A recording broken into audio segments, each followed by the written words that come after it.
munaasabadan xilka ay kula wareegaysa gudoomiyaha cusub ee degmada Cabdilcasiis ee gobolka Banaadir ayaa waxaa ka soo qayb galeen wasiir ka tirsan xukuumadda federaalka ee Soomaaliya iyo xildhibaano ka tirsan aqalka hoose ee dowladda federaalka ee Soomaaliya. Labada gudoomiye xilka isku kala wareejinayeen iyo gudoomiyaha gobolka Banaadir.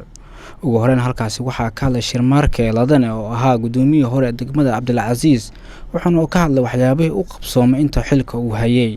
2 sano oo bil dhiman baan degmada joogay. waxaa ku soo kordhay waxyaalaha ka mid ah waxa ahaayeen isbedel weyn oo ku yimid degmada Cabdilcasiis, xag dhismo, xag ganacsi, xag dalxiis, xag amni, haddii Ilaahay ku soo gol yahay, iyo xag bulshada. waxaa dhismay intaanu joognay degmada in ka badan 400 oo guri.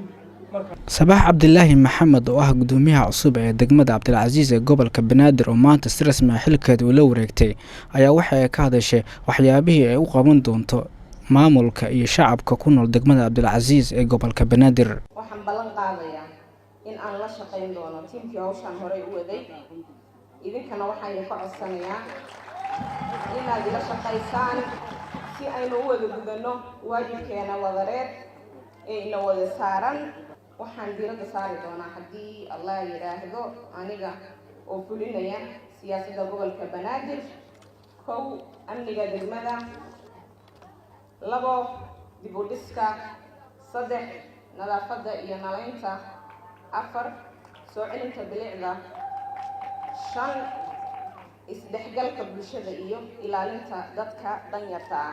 ugu dambeyntiina gudoomiyaha gobolka Banaadir ahna duqa Muqdisho Injineer Yariso ayaa waxa uu ka codsaday shacabka ku nool degmada Cabdilcasiis inay la shaqeeyaan gudoomiyaha cusub ee degmadaasi Sabax Cabdilaahi Maxamed oo maanta xilkeeda si rasmi ah ula wareegtay. dowladda federaalka waxay mudaba 2 sano la soo dhaafay runtii ku howlaneed sidii dibadda loogu aasi lahaa nidaam sal nidaam daahfurnaana, nidaam isla xisaabtana, nidaam caalamkuna uu soo dhaweeyay, gaar ahaanna maamulkii maaliyadda hufnaanteedana adduunka oo dhan ka ammaanay.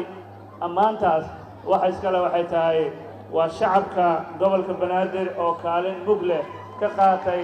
waxaan rabaa in shacabka degmadu sida u ballan qaadeen isla markaana ay uga ballan qaadeen gudoomiye Shirmarke inaad la shaqeyn doontaan gudoomiye Sabax.